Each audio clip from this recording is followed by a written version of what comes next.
한국경제학회 회장이자 성균관대 교수인 김인철 교수가 한국경제 도전을 넘어라는 책을 썼습니다.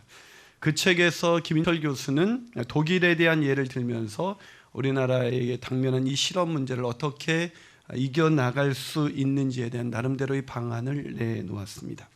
하지만 그럼에도 불구하고 2009년 이미 기획재정부와 통계청의 수치로 백수 400만 명의 시대에 들어선 우리나라의 가장 시급한 문제는 여전히 취업입니다. 또한 이번 주에 지난주에도 보니까 고스펙 취업자들도 결국은 최장수의 기회를 들어서면서 아무리 스펙이 좋아도 취업되지 않는 그런 어두운 현실을 지속적으로 언론이 그렇게 보도하고 있습니다. 이런 시대에 우리가 쓰임받는 일꾼이 된다는 것, 이것보다 더 행복한 일이 있을 수가 있을까요? 오늘 본문에는 하나님의 나라에 귀하게 쓰임받은 일꾼 한 사람을 소개하고 있습니다. 그 사람은 바로 루디아라는 한 여인이었습니다. 이 루디아는 신분은 높지는 않았지만 하나님의 나라에게 가장 귀하게 쓰임받았던 그런 빌립보 교회의 창립한 그런 빌립 교회를 지을 수 있도록 세웠던 그런 여인이 바로 루디아입니다. 자, 본문 15절을 한번 같이 읽어볼까요? 15절입니다. 있습니다. 시작. 그와 그 집이 다 집례를 받고 우리에게 청하여 이르되 만일 나로 주 믿는 자로 알거든 내 집에 들어와 유하라 하고 강권하여 머물게 하니라. 무슨 말입니까? 바울이 들려준 복음을 듣고 즉 예수를 구주와 주님으로 믿었던 그 루디아와 그의 가족들이 마게도니아의 지방의 첫 성이요 로마의 식민지였던 빌립보, 그 빌립보 교회의 창립 멤버가 된 것입니다. 이후 빌립보 교회는 얼마나 아름답게 성장했는지 늘 주변 교회의 본이 되는 교회가 바로 빌립보 교회였습니다.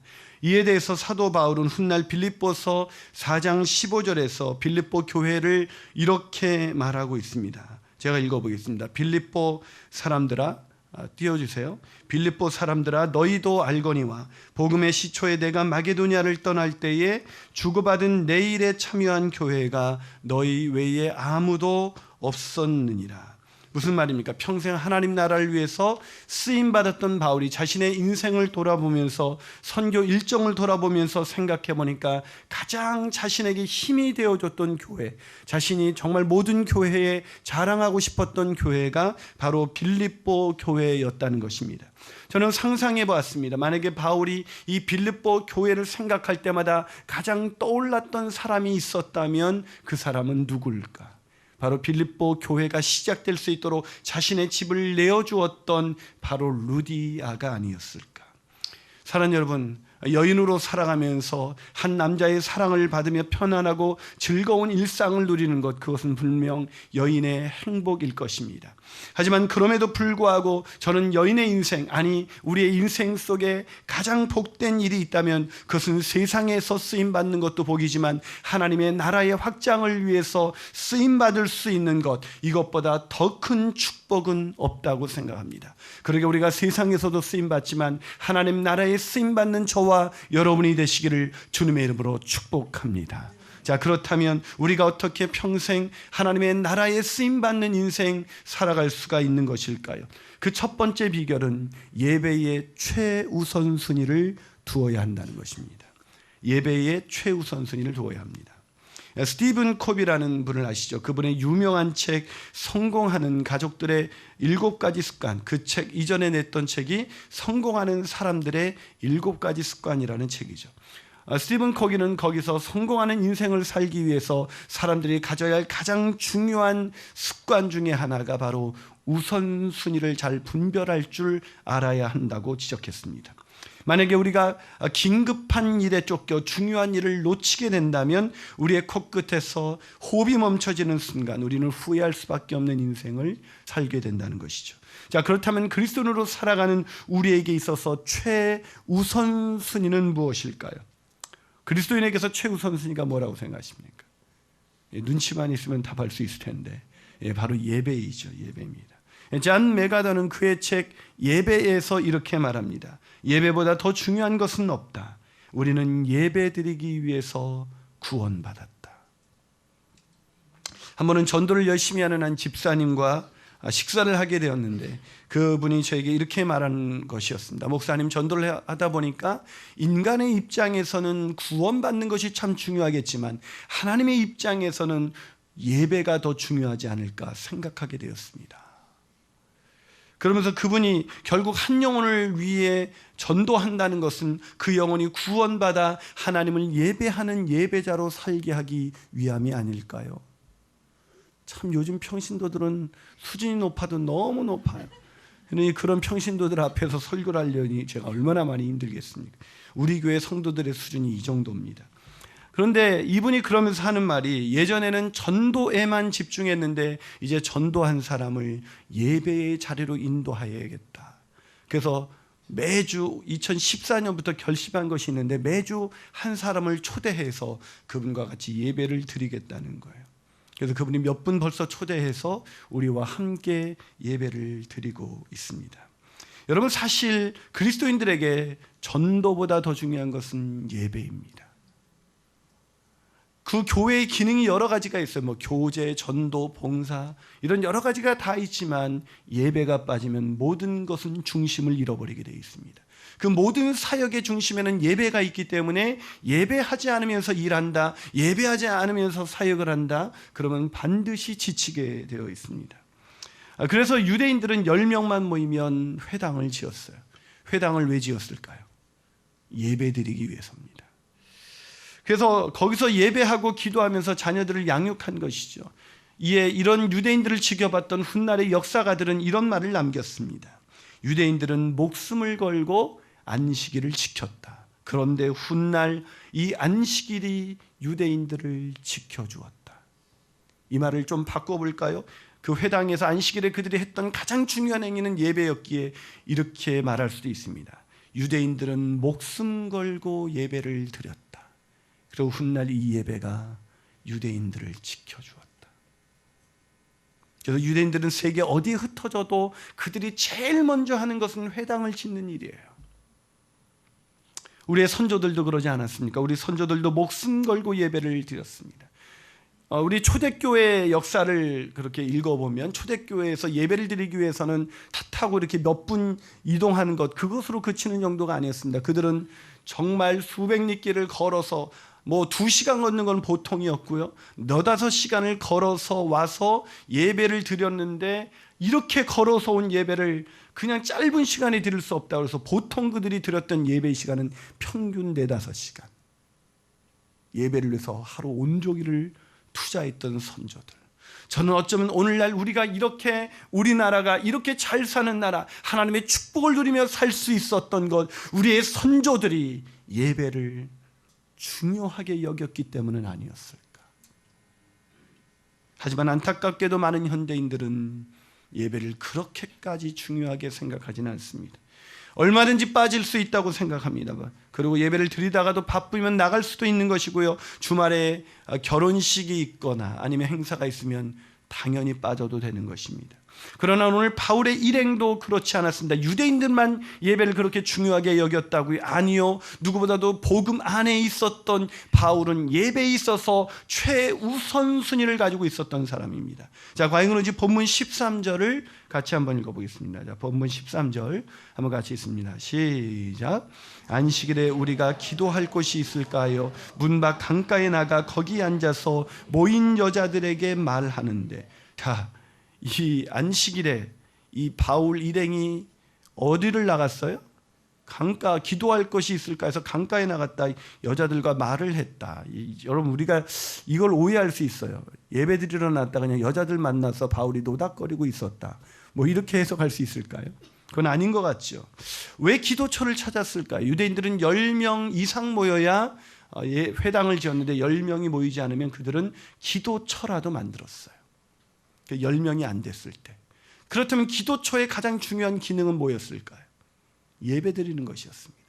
물론 그 학자들은 바울이 회당과 기도처를 찾았던 것은 복음을 전하기 위함이었다라고 말합니다. 네, 맞습니다. 그러나 그거에 더 우선, 복음을 전하기 전에 더 우선되는 사도 바울의 목적이 있었는데 그것은 바로 예배 드리기 위해서 회당을 찾았고 기도처를 찾았던 것입니다. 그런데 안타깝게도 전도하는 분들이 예배를 드리지 않고 전도하는 걸 본 적이 있어요. 충격입니다. 있을 수 없는 일입니다. 다른 어떤 모든 기능을 하더라도 예배가 빠진다면 하나님이 기뻐하시지 않습니다. 그런데 한 가지 궁금한 게 있었어요. 바울이 기도처를 찾으러 나갔다가 거기서 누구를 만납니까? 강가에서 루디아라는 여인을 만납니다. 자, 왜 바울이 기도처를 찾았다가 강가로 나갔을까요? 여러분, 강가 그러면 우리는 그렇게 막 강가 그러면 좀 노는 곳 이렇게 생각하지 않습니까? 특별히 여인들에게 강가는 어떤 곳이에요? 빨래터가 될 수도 있는 곳이죠. 여인들에게 빨래터는 어떤 장소예요? 수다 떠는 곳. 오늘날로 말하면 카페죠. 리버 카페. 그 카페에서 수다를 떨러 루디아가 나온 것일까요? 아니요. 옥스퍼드 원어 사전은, 원어 성경대전은 이 부분을 이렇게 설명합니다. 한글 개역 성경에서 기도처로 번역된 프로슈켄이라는 이 단어는 회당이 없는 경우에 야외나 강가 또는 바닷가 근처에서 기도 장소를 마련하게 되어 있는 유대인들의 관습에서 나온 것이다. 무슨 말입니까? 루디아가 강가로 나온 것, 그녀 역시 이방인이었지만 예배를 최우선순위에 두었기 때문이라는 것입니다. 무슨 말입니까? 바울은 물론 루디아조차도 예배가 그들의 인생에 있어서 최우선 순위였다는 것입니다. 사랑하는 여러분, 평생 즐겁고 복되게 하나님 앞에 쓰임받는 인생 되기를 원하십니까? 일을 할 때마다 지치지 않고 늘 마음에 행복한 마음으로 일하기를 원하십니까? 그것이 교회이든 가정이든 어디에서든 여러분이 그렇게 복되게 쓰임받기를 원하신다면 예배를 포기하셔서는 안 됩니다. 만약에 예배를 놓치시게 된다면, 그럼에도 불구하고 예배를 놓치시게 된다면 어느날 일할 때마다 기쁨이 사라지기 시작할 것입니다. 그리고 어느 날부터 마음속에 불평과 원망이 올라오기 시작할 것입니다. 아니, 만약에 우리가 예배의 최우선순위라고 말했습니다. 최우선순위를 두지 않는다면 어느덧 하나님과 멀리 떨어져 있는 자기 자신을 발견하게 될 것입니다. 사랑하는 여러분, 저는 저와 여러분이 올 한 해 예배의 최우선순위를 둠으로 말미암아 예배를 통해서 하나님 앞에 평생 쓰임받는 기쁨이 넘쳐나게 되시기를 주님의 이름으로 축복합니다. 한 말 더 나가서 우리가 어떻게 평생 하나님 나라에 쓰임받는 사람 될 수가 있을까요? 그 두 번째 비결은 하나님을 섬기듯 사람을 섬기는 헌신이 있어야 합니다. 뭐라고요? 하나님을 섬기듯 사람을 섬기는 헌신이 있어야 돼요. 여러분, 예배가 중요하다 이렇게 말씀드리면 주일 예배만 잘 드려야지라고 생각하는 분들이 있습니다. 오해입니다. 그냥 주일에 드리는 예배가 예배라고 생각해서 주일만 열심히 지키는 사람을 우리는 율법주의자라고 말하는 것이죠. 이에 대해서 좀 전에 소개시켜드렸던 잔 메가더는 예배라는 책에서 이렇게 말합니다. 진정한 예배는 주일 아침에 드려지는 예배로 국한되지 않고 시간이나 장소에 제한받지도 않는다. 예배는 하나님을 정말로 사랑하고 찬미하는 영혼이 하나님께 드리는 섬김의 본질적인 표현이다. 예배가 뭐라고요? 하나님을 찬미하고자 하는 그 영혼이 하나님께 드리는 섬김의 본질적인 표현이다. 예배는 섬김입니다. 다시 말해서 예배의 자리에는 안 빠지는데 섬김의 모습으로 살아가지 않는다면 그 사람은 참된 예배자가 아니라는 거예요. 자, 참된 예배자였던 하나님께서 귀하게 쓰셨던 루디아가 어떻게 살았는지를 보실까요? 자, 본문 14절입니다. 한번 같이 읽어주시겠습니까? 14절 시작. 두 아디라시아에 있는 자색 옷감 장사로서 하나님을 섬기는 루디아라고 하는 한 여자가, 자, 거기 보세요. 자, 이 본문이 루디아를 소개하면서 뭐라고 말합니까? 두 아디라시아에 있는 자색 옷감 장사였다. 왜냐하면 이 두 아디라시는 전통적으로 이 염색이나 의복 제조업이 발달된 도시였습니다. 특히 이곳은 자주색 염료가 아주 유명했던 도시였습니다. 다시 말해서 그 도시에서 루디아는 자주색 옷감 장사를 하면서 그렇게 살아갔던 여자 사업가였단 말이죠. 자, 그렇다면 이렇게 일반적인 소개로 끝나면 되는데 이 자색 옷감 장사가 굉장히 많았겠지만 루디아를 그들과 구별짓게 만드는 독특한 단어가 있었는데 그 단어가 뭡니까? 하나님을 섬기는 루디아라는 것이었습니다. 하나님을 섬기는 루디아. 여러분, 이 루디아가 얼마나 섬김에 철저했었는지 본문 15절은 그녀의 섬김의 모습을 이렇게 한 구절로 소개하고 있습니다. 자, 15절 한번 같이 읽어볼까요? 있습니다. 시작.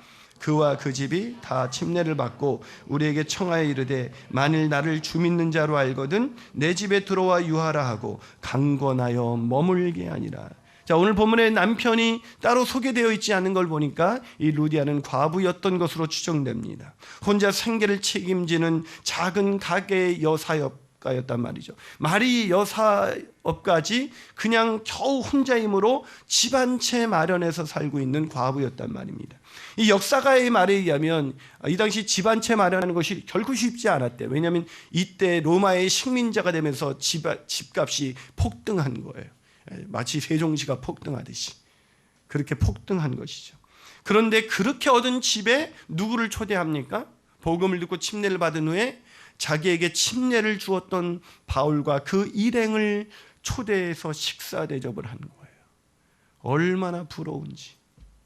저는 그렇게 수많은 침례를 줘봤지만 침례를 받고 저를 식사 집에 초대한 적은 단 한 인간도 없었습니다.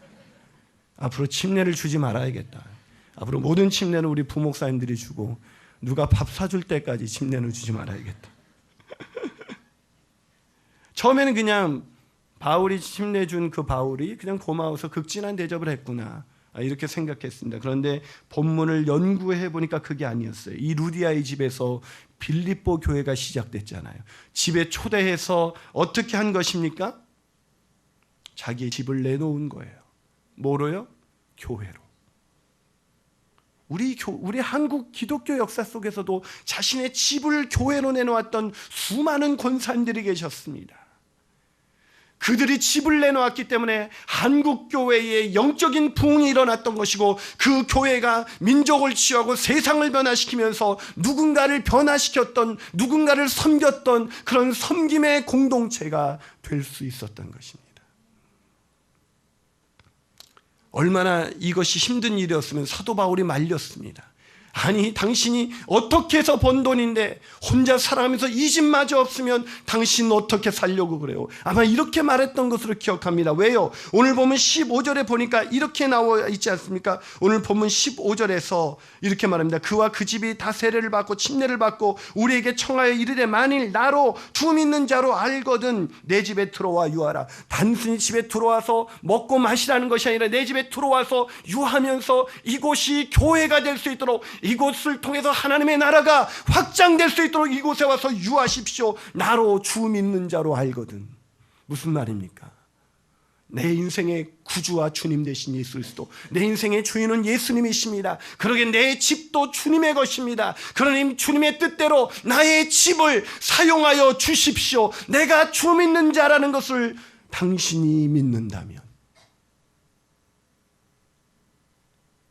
사랑하는 여러분, 무슨 말입니까? 자신의 집, 여사업가가 혼자 살면서 만들어낸 그 모든 것, 그것을 다 드릴 만큼 헌신된 사람이었습니다. 예배를 통해서 반드시 헌신의 자리에 나가야 그것이 참된 예배입니다. 사랑하는 여러분, 예배 때마다 하나님을 만나고 계십니까? 매주일 예배를 드리고 계십니까? 그렇다면 우리의 삶의 자리에서 우리를 만나는 사람들마다 우리를 통해서 섬김과 헌신을 느껴야 할 것입니다. 우리가 예배를 드리는데 우리가 누구를 섬기지 않고 누구에게 헌신하는 인생 살지 않는다면 그 사람은 하나님께 예배하는 예배자가 아니라 구경꾼입니다. 오늘날 이 구경꾼이 넘쳐나는 주일 예배, 그래서 세상은 변하지 않고 있습니다. 마지막으로 우리가 어떻게 평생 하나님 나라에 쓰임받는 사람 될 수가 있을까요? 그 세 번째 비결은 하나님이 세우신 리더를 존중해야 합니다. 굉장히 부담스럽죠? 김 목사를 어떻게 존중할 수 있는가? 하긴 제가 생각해도 그래요. 저같이 허물이 많은 사람을 어떻게 존중할 수 있을까요? 그럼에도 불구하고 오늘 성경에서 제가 여러 번 묵상하고 이걸 좀 다른 거로 대체할 수 없을까 하고 고민해도 오늘 본문에서는 분명히 우리가 평생 쓰임받는 일꾼이 되기 위해서는 하나님이 세우신 지도자를 존중하라고 이야기하고 있습니다. 자, 루디아가 어떻게 하나님 앞에서 지속적으로 쓰임받을 수가 있었을까요? 그것은 참된 예배의 최우선순위를 두면서 그는 섬김의 모습으로 살아갔기 때문이었을 거예요. 그러나 여러분 그거 아세요? 섬기다 보면 지쳐요. 섬기다 보면 갈등이 와요. 섬기다 보면 힘들어질 때가 얼마나 많이 있습니까? 그럴 때 지속적으로 쓰임받기 위해서 필요한 것이 하나님이 세우신 지도자의 지도력을 따라가는 거예요. 여러분 오늘 루디아가 이 빌립보 교회에서 어떻게 아름답게 쓰임받을 수 있었는지 그 비결을 오늘 본문 14절은 이렇게 말하고 있습니다. 자, 본문 14절 다시 한번 읽어주시겠습니까? 자, 14절입니다. 시작. 두 아디라시아에 있는 자색 옷감 장사로서 하나님을 섬기는 루디아라는 한 여자가 말을 듣고 있을 때에 주께서 그 마음을 열어 누구의 말을 따르게 했다고요? 바울의 말을 따르게 했다는 거예요. 하나님이 세우신 지도력을 인정했다는 거예요. 여러분 왜 루디아가, 물론 바울은 훌륭했으니까 따랐을 거예요. 그렇죠? 우리는 훌륭한 사람은 따를 수 있잖아요. 한 번은 여러분도 아시다시피 한 대형교회에서 저에게 청빙이 들어오지 않았습니까? 제가 계속해서 거절하니까 저는 자격이 없는 사람입니다. 그랬더니 한 분이 이렇게 말하더라고요. 저를 설득하러 오신 청빙위원이, 목사님 우리는 그냥 말과 행동이 일치하는 분이면 좋게요. 그러죠. 그렇다면 저는 아닙니다. 저는 말과 행동이 일치하고는 싶은데 아직 안 돼요. 그게 참 안 돼요. 그래서 여러분들도 존경할 만한 지도자를 찾지 못하고 있지 않습니까? 하지만 그럼에도 불구하고, 허물이 있음에도 불구하고, 연약함이 있음에도 불구하고 그가 윤리적으로 도덕적으로 결정적인 실수와 잘못을 저지르지 않았다면 따르셔야 합니다. 오늘 본문에 있는 루디아가 어떻게 바울을 따랐을까? 저는 처음에 그냥 바울이 훌륭하니까 이 루디아의 마음에 자연스럽게 그 생각이 일어났을 것이다 라고 생각을 했어요. 근데 아니에요. 이 본문 보니까 주께서, 누가 그 마음을 열었다고 기록되어 있습니까? 그 앞에 보면 주께서, 한번 보여주세요. 화면을 띄워주세요. 14절. 자, 14절. 누가 이 루디아의 마음을 열어줬어요? 그 다음 뒷부분. 예. 거기 읽어볼까요? 말을 듣고 있을 때에 주께서 그 마음의 문을 열었다는 거예요. 누가 문을 열었다고요? 주께서. 주님께서 문을 여신 거예요. 근데 이 열어라는 단어가 더 놀랍습니다. 이 열어라고 번역된 이 단어는 디에노익센이라는 헬라어인데 이 뜻은 철저히라는 단어의 뜻의 디아라는 단어와 열어 젖히다라는 의미가 있는 아노이고가 합성어된 그런 단어입니다. 무슨 얘기입니까? 주께서 완전히 그의 루디아의 마음을 열어 젖히셨다라는 거예요. 액면 그대로 그 지도자의 말을 다 흡수할 수 있도록, 스펀지처럼 그대로 흡수할 수 있도록, 판단하지 않고 흡수할 수 있도록 완전히 열어 젖혔다는 거예요. 그렇다면 이 본문을 이렇게 해석할 수가 있어요. 두 아디라에서 자색 옷감 장사를 하면서 하나님을 예배하며 섬기는 루디아가 바울을 통해서 복음을 들을 때 주께서 그의 마음을 철저하게 완전히 열어 젖히셔서 그 복음을 듣고 바울을 철저히 따르게 하셨다. 주께서 왜 그렇게 역사하셨을까요? 왜 바울의 말을 그렇게 철저히 따르도록 그렇게 역사하셨을까요? 지도력이 제대로 세워질 때 교회는 건강하게 세워질 수 있기 때문입니다. 지도력이 세워지지 않는다면 교회가 교회되어질 수도 없고 그 교회는 결국 사분오열하여서 흩어지고 말 것이기 때문입니다. 그것은 교회뿐만 아니라 가정도 마찬가지예요. 아이들이 부모의 지도력에 따라줄 때 그 가정은 온전하지 않겠습니까? 하도 저도 우리 엄마 말을 얼마나 안 들었으면 우리 엄마가 이나나 엄마 말 잘 들으면 자다가도 떡이 생겨. 이 얘기를 늘 하실 때마다 저는 얼마나 짓궂었는지 엄마 저는 떡 별로 안 좋아해요. 뭐 이렇게 얘기해요. 지도력, 가정에서, 직장에서, 교회에서 어느 지도자든지 그 지도자는 하나님이 세웠다라고 성경은 말씀하고 있습니다. 그러게 그것이 윤리적으로 결정적인 문제가 있다면 따르지 마십시오. 그러나 그것이 방법의 차이라면 다 듣고도 그 지도자가 그런 결정을 내렸다면 따르셔야 하는 것입니다. 그럴 때 그 교회는 건강하게 세워질 수 있는 것입니다. 저는 이런 생각이 들자 만약에 오늘 본문에서 주께서 이 마음을 열어 젖히시지 않았다면 루디아는 어떤 인생을 살았을까? 루디아는 구원받았을지는 모르겠지만 오늘 본문에 기록되는 이런 영광스러운 사람, 하나님 앞에 쓰임받아서 하나님 나라 확장에 있어서 여인으로서 그 이름을 당당히 성경에 이렇게 아름답게 기록될 수 있는 그런 아름다운 여인은 될 수는 없었을 것입니다. 사랑하는 여러분, 쓰임받기를 원하십니까? 그렇다면 예배의 최우선순위를 두시고 헌신하십시오. 지도자가 인도하는 대로 헌신하십시오. 그럴 때 우리는 평생 우리의 교회에서뿐만 아니라 우리의 가정과 일터에서 평생 쓰임받는 아름다운 인생 살게 될 것입니다.